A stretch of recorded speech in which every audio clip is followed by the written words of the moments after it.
Dovetail Games have officially announced their new simulator, Flight Sim World. In this video, I'll be going through what we already know about the simulator, as well as breaking down the announcement trailer. First of all, Dovetail Games and the name of the game itself. Dovetail Games are a company based in Gillingham, England. They are known for Train Simulator franchise, Train Sim World, and Eurofishing. Looking at their train simulator, Flight School, and their release of FSX Steam Edition, it gives us an idea of what we will be expecting to see with this new flight simulator. One thing Dovetail like to do is bring a balance in arcade and realism into their simulators. While some studios may struggle to find a good balance, Dovetail seems to have found the sweet spot, or at least close to it. While the more hardcore simmer would have found Flight School far too arcadey for them, their train simulator franchise however has hit bang in the middle between the two and has been sorted out, with enough on both sides to keep people coming back. A good mix between achievements and challenges, with the depth of realism in each train and their physical characteristics, has led to a good overall playability factor, which I do believe Dovetail will try to replicate in their new flight simulator and improve on with the feedback from Flight School. Features will include a free flight mode where players will be able to fly to and from any airport worldwide in an aircraft of their choosing, a multiplayer system built into Steam where users can play together cooperatively, similar to how it works in FSX SE, and a selection of missions and lessons where the user can try out different aircraft within the game. Looking at screenshots, there are some things that define FSX which does come into this new simulator, the first of all being flat runways. The old engine from 2002 could not handle curved runways as the database which was used to define airports did not include elevation data. There was also an issue with AI aircraft that could not handle non-flat airports. The second feature that defined FSX was the ground scenery class scenery, but I'll go into depth more later in this video. And you can't talk about Dovetail without mentioning DLC.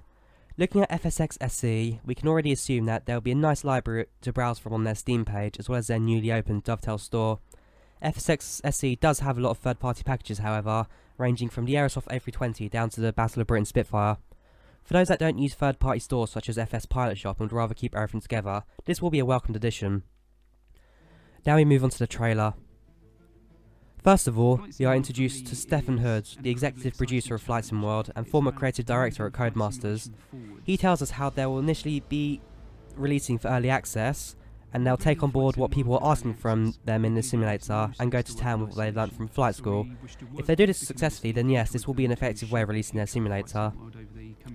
Our first look at in-game footage, we can already see a lot of what to expect. Ground class is still a thing. What Ace's team did to generate ground scenery back in FS 2002 was implement a system called Ground Class, where a checkerboard is essentially created and the ground above it is determined what kind of scenery it has, forest, urban or rural. This was created before anything like open maps existed, which will explain users to determine ground scenery.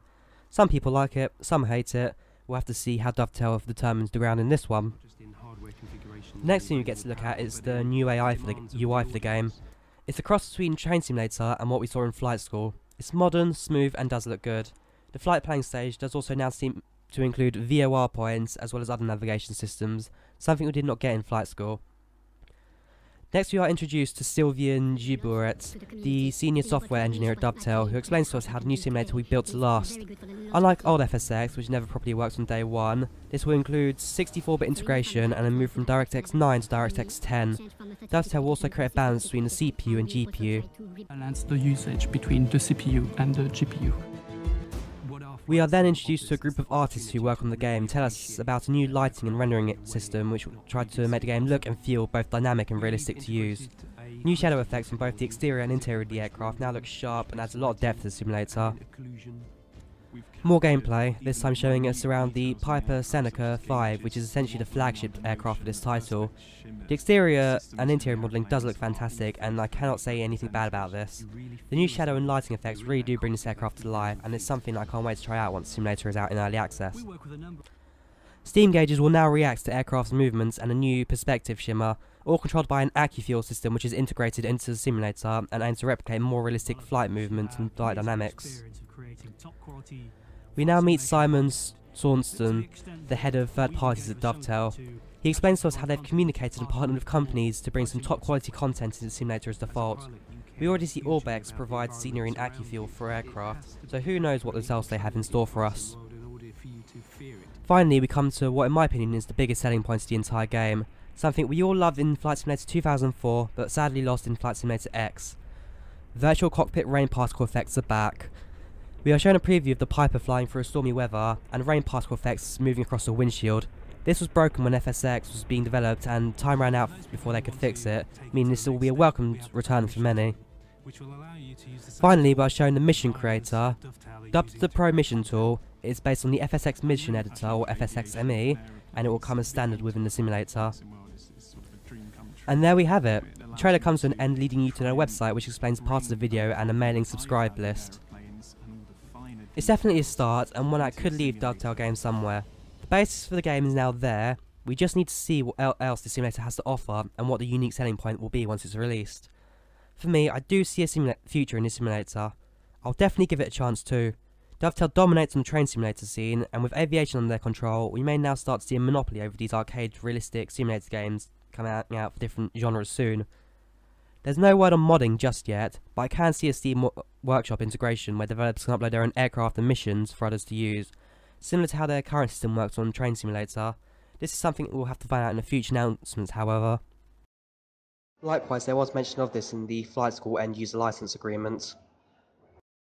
With X-Plane starting to dominate on the flight simulator scene and the destined rise of Aerofly now in the picture, there's no lack of competition in this niche hobby. But can Dovetail do just enough to push through and recapture their #1 spot for the former Microsoft game? We can only wait and see how this one will play out.